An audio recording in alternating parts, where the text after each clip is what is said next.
Hey guys, my name's Ravi Sharma and I'm the founder and buyer's agent at Searchproperty. This is our first ever episode on Searchproperty TV, so I welcome you and thank you so much for making the time to take action. Finally, you can take action towards you ensuring financial freedom for yourselves and for your family in the future. We at Searchproperty are very passionate about helping Australians like yourself in building property portfolios that are scalable and don't affect your lifestyle, and all in an attempt to try and become financially free so you have the choice to do what you like with your time. And if that's what you like doing at work 9 to 5, then so be it, but it allows you to have choice. So this channel is really going to be about passive income, financial independence, and property investing, obviously. And we here at Searchproperty consider ourselves more than just buyer's agents. Often buyer's agents will help you locate, negotiate, and an end-to-end buyer's agency service. However, we take it a step further. We really want to understand what you want as your life goals, what you envision yourself doing in 10, 15, 20 years. These are questions that you may not have thought about ever, and let alone speak to your family, your parents, or your partner about. So these are the conversations we want to start having in our living rooms. And if these videos can help break the ice between whoever you need to have the conversation with, then we're here to help. So today's episode is really about giving you guys some context behind, one, why I decided to create this, but more importantly, what a buyer's agent actually does. We're very familiar with the concept of what a real estate agent is, and because there are so many of them, buyer's agencies are far and few between, and it's very hard to find a really good one. So when you find a really good one, you want to hold on to them to help you as part of that strategy. So before we continue on to this video, there's going to be a link in the description below where you can download our free ebook, which gives you a bit of context about me and the blueprint of my strategy, as well as a prompt to actually book in a phone call and a strategy session. So what that would look like is really a 90-minute session where we sit down with you and your partner and we delve into what goals you have, having conversations about what does life look like in 10 years and how do we get there. Unfortunately, most people will find themselves retiring under the poverty line. You guys are relying on superannuation, which we may not actually get to feel the effects of until we're into our late 70s and 80s. And even still, people will be required to work. That's the reality we're faced with, but I don't want to kill the vibe and tell you guys to look, we're doomsday predictors, but we're not.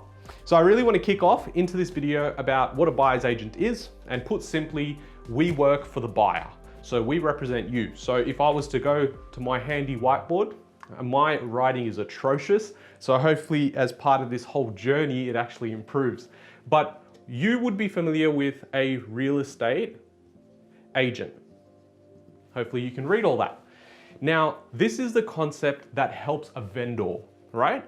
So when you're deciding to sell your property or your parents are selling a property, you'll usually engage with a real estate agent, and they will help market the property, make some fancy brochures and sell it online, and that's what you see on realestate.com. We're the opposite. So we're on this side representing the buyer as a buyer's agent. Okay? So we do effectively the opposite of what they do. The vendor is trying to hire a real estate agent to get you the highest price possible. We as a buyer's agent are going into that negotiation for you guys and saying, well, we want to get the lowest price for our client, okay? Now there's a couple of things you really will understand as we go along on this journey of how intricate it can be, but I wanted to give you 5 reasons why you'd want to hire a buyer's agent and how we can actually help you in your property journey. So if we were starting off, your most important structure or strategy that you need to have in place is really about understanding what the end goal is. Now, quite often, even when I started investing, I thought I want to just invest because everyone said Australian property always goes up and you should invest in Sydney. And so that's how I started my journey. And 99% of people will find themselves in a similar boat. So you go and invest into a property, not really knowing what its purpose is in terms of serving you for your strategy, because you don't have one, right? So you understand that if you purchase property and it goes up in value, that's your money working for you. So instead of putting that in a term deposit, which earns you like 1.5%, you're thinking, if I can invest in property that goes up at 4 or 5%, I'm actually making useful use of my money. Unfortunately, that's not the right way to actually go about this. You're missing the first step, and the first step is actually looking at the end goal. So you're working backwards, and it's really going, well, do you actually want to live in Sydney in 30 years? Do you want to have a family that's maybe 2-3 kids? Do you want to move overseas? Do you want to live in a particular part of Sydney? Are you looking at living in an apartment for the rest of your life? These are the questions that you may not have been thinking about. And truth is, when you're 20, 25, 30 even, you're not thinking about those things. When I've had these conversations with friends over the years, they've just gone, Ravi, like, we're not even thinking about this. Like, why would I care about that? I'm just renting an apartment. I'm cool with that. There's nothing wrong with renting, and we'll go into it in a further video. But the point I'm trying to make here is you're not investing strategically. You're just investing because someone told you to. And quite often it's your personal experience that dictates what you do. So in this case, it might be an uncle or your parents that have had some experience investing and they've gone, this is what you should do. You follow, because how much, like, what else do you know, right? So we really want to build a strategy first. So having a licensed professional like ourselves can really help you set the standard, set a vision of where are those things going to happen. How do you get there? And it's really important to get that right, because I've seen and personally spoken to people where they've gone and purchased 2 or 3 properties that have done well, but they haven't had any direction, and suddenly they've purchased 4 properties that are going well for them, but is actually not in line with their overall strategy. So they've had to go and sell 2 or 3 of those to now get back online with what that strategy looks like. So you really don't want to be caught out without having a strategy. So number 1 is you're going a professional strategy, right? And we go into our next thing, which is the biggest asset we will ever have. It's not money, it's not having a house in the Northern Shore or, having something on Bondi. That's not the biggest asset we'll ever have, it's time. And that is our biggest reason you would want to hire someone like us. So again, there's going to be a blog about everything we speak about here on the website available as soon as this video becomes live. So if you do happen to not understand what these words mean, because I have been blessed with such amazing handwriting, then you can definitely, hop onto our website and check out exactly what we're talking about. But when it comes to saving time, traditionally, you're working a 9-to-5 sort of job, your travel commute is about 1 hour each way, then you've got to fit in a social life. If you live at home, then you've probably got a few things taken care of for you, like food. But if you are living on your own or with your partner, you've got to think about food. You've got to now think about gym. You want to be healthy. So if that looks like a sport, whether that looks like a yoga class, or whether that's an actual, gym workout, when you start factoring on all these things, by the time you get to Saturday and Sunday, you want to be thinking about, hey, I want to socialize, I want to go out, I want to go on hikes, or I want to relax. I don't want to do anything. The last thing I can tell you you'd want to be doing is going onto realestate.com.au or Domain and spending 3 to 4 hours looking for this ideal property. Now, if you don't have a strategy in place, how do you even start looking? What do you look for? And let's say you've gone and had a strategy session with us. We've given you the entire strategy for free. That's what we do as part of our service. We are offering a limited amount, obviously, of complimentary strategy sessions where we'll come over, I'll come and sit with you, and we're gonna branch out exactly what that looks like. So let's say you've gone ahead and said, okay, thanks Ravi, thanks so much for giving me the strategy for free. I'm gonna go work on this, and I welcome you to, right? You're then gonna start spending some time going, okay, well, I want a house that's 3 bedrooms. I want a unit that's in this area. But wait, what area do I need to look at? How do I find which areas are gonna grow?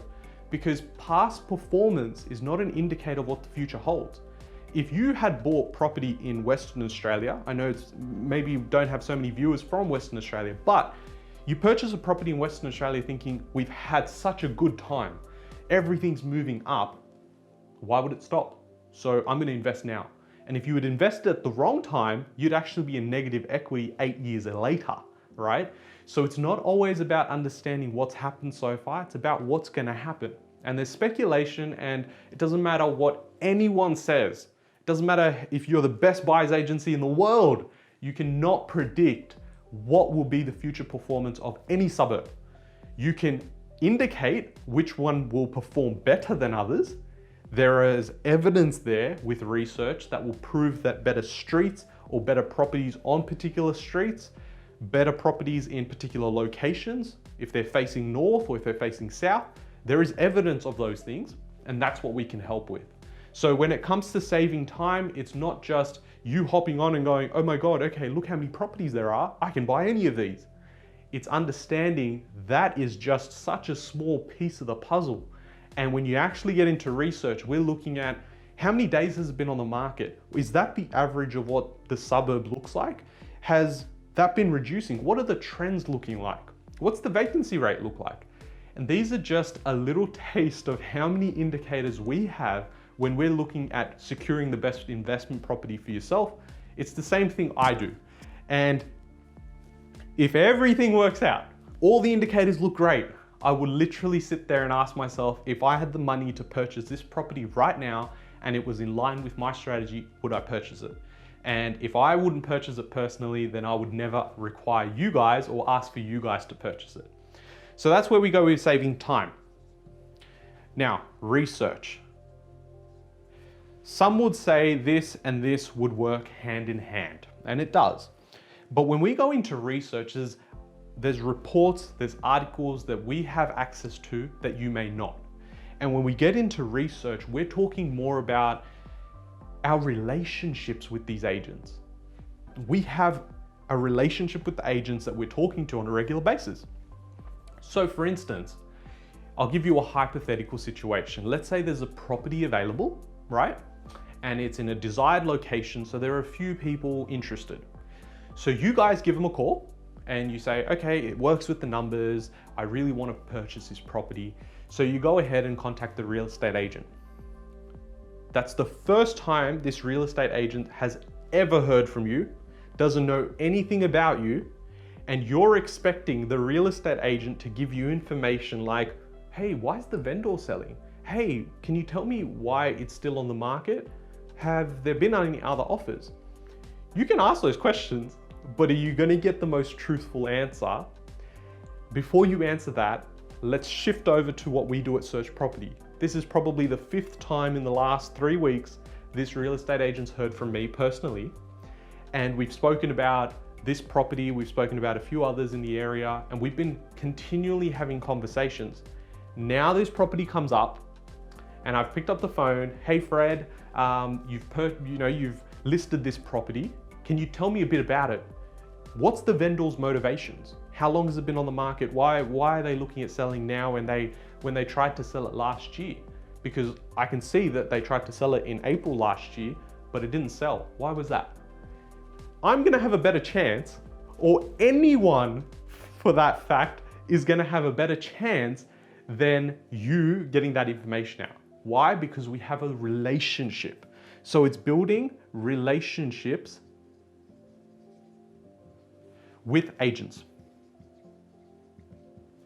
And this really feeds into negotiating and falls perfectly into our next point, which is under market value. So under market value. My writing's getting progressively worse as we go through this. I'm gonna look forward to the comments or the DMs we get on Instagram about, hey dude, I can't understand anything you say or write on this. Can you clean it up a little bit? So expecting it to get a little bit better, but it is what it is. So with under market value, now when I spoke about, this is what I have, I've built this amount of, asset, $4.5 million worth of properties, and I've done that in 5 years. The first question people were asking me that had approached me going, wow, okay, that's amazing, but how did you do it?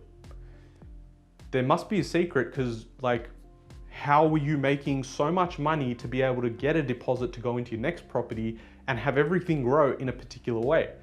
Now, in a following video at some point, I'm gonna break down exactly what my portfolio looks like, but the idea is under market value and understanding a key motivation of why someone is selling, understanding the market conditions.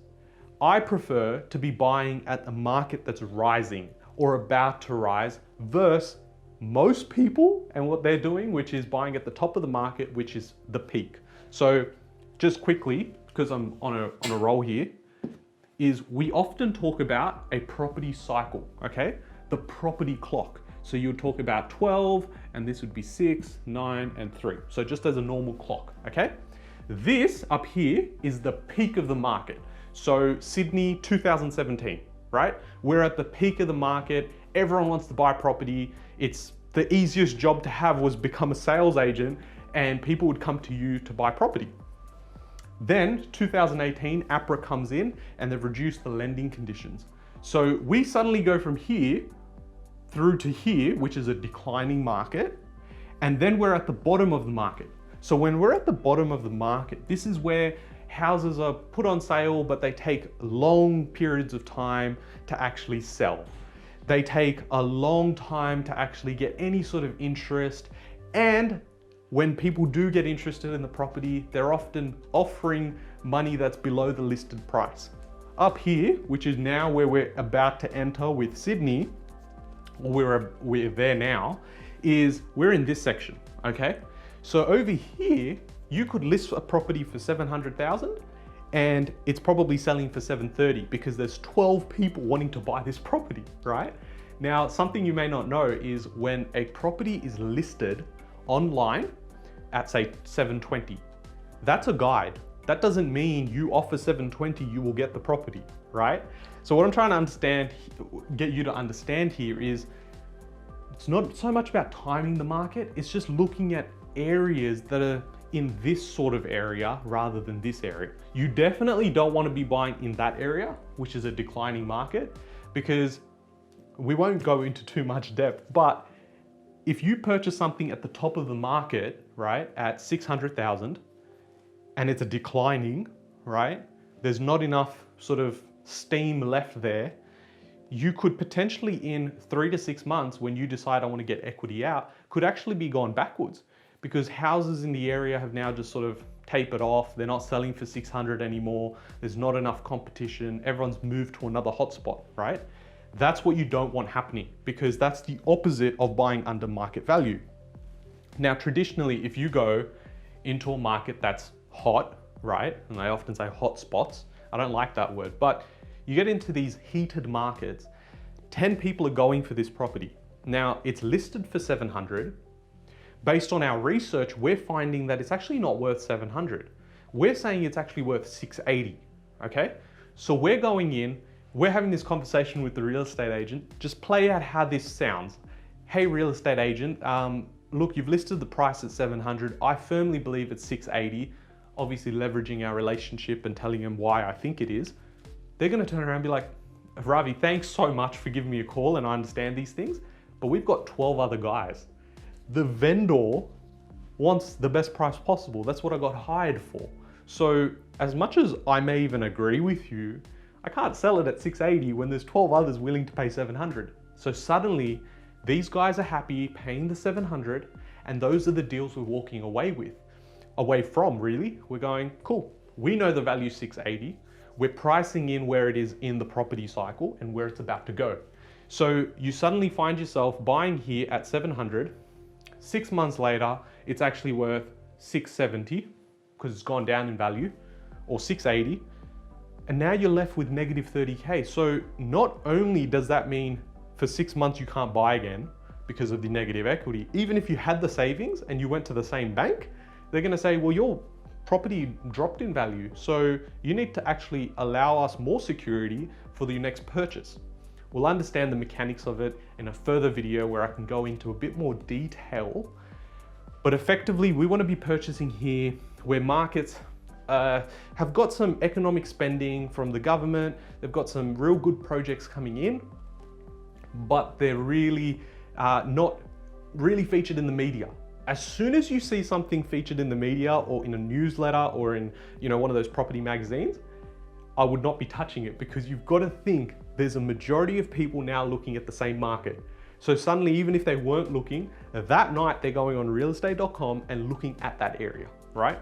So we want to go in, we want to be purchasing them under market value. So if we go based on our research, we think a similar case here, they've listed for 700. It's been on the market for about 2 weeks. We're understanding these things, building a relationship, and we're going, okay, so you've listed for 700. We think it's 680, right? We may not actually tell that to the real estate agent. We're going in and saying, okay, we want it for 650. He's got no other buyers, so he's gonna have to take this offer to this guy. The vendor's gonna say, oh, look, let's wait another week, and if they're not desperate. But if they're desperate, that's when we can really go in with a quick sale, get some real favorable conditions working for us, like our finances sorted, and get our pest and building stuff done, and quick settlement. Then we suddenly are going, okay, let's say they've come back and forth, we're negotiating, and we end up on a price of 670. Now, here's where the real kicker is. Because if we think the value is 680, right? 680K, we've gone ahead, purchased at 670, right? Who's gonna be better off in this? These guys purchased it at the top of the market. We're purchasing it at the bottom of the market. So we're about to go through all of this growth, and in 6 months' time, we will see growth, because growth is not linear. Just because Sydney goes, oh, we're on average, we grow 7% every year, doesn't mean 7%, 7%, 7%.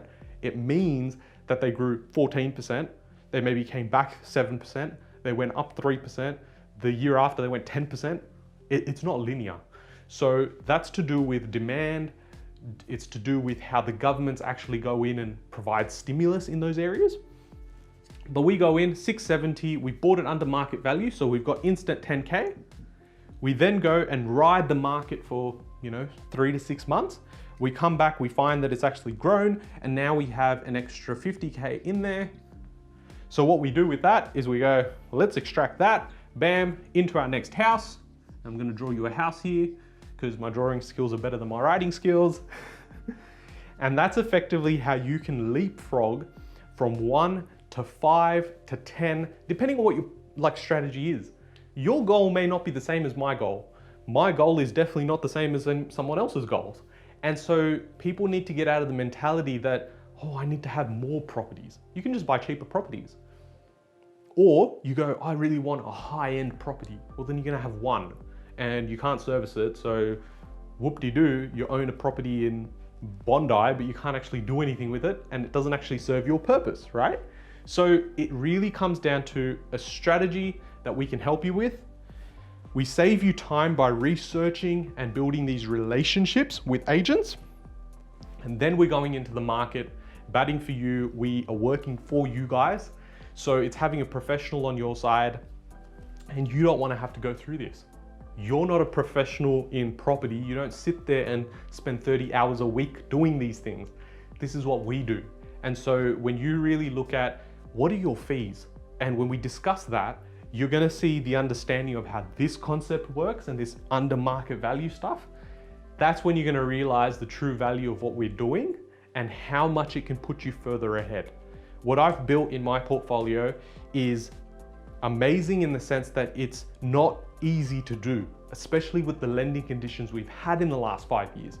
So it's taken a lot of research, being at the right place at the right time and talking to the right people. My latest purchase was actually a unit in a development in Newcastle. And now everyone's gonna go, oh yeah, let's go into Newcastle. It was actually a property that was there. It's It's been on the market. I understood the market conditions. I understood why the vendor was selling. That was the most important. I ended up securing that for prices 3 years ago, less than what he paid 3 years ago. And so these are the sort of deals that we get access to that you would not get access to. And so what I'm saying is there is so much benefit as long as you understand what you're getting out of it. The best way to do that, download the ebook, book in a strategy session. It's for free. So I don't know what's stopping you from actually going, hey, I just got to fill out like 4 questions and then I'm going to get a free ebook. I'm not sure what goes through your head if you're not doing that already. Do that.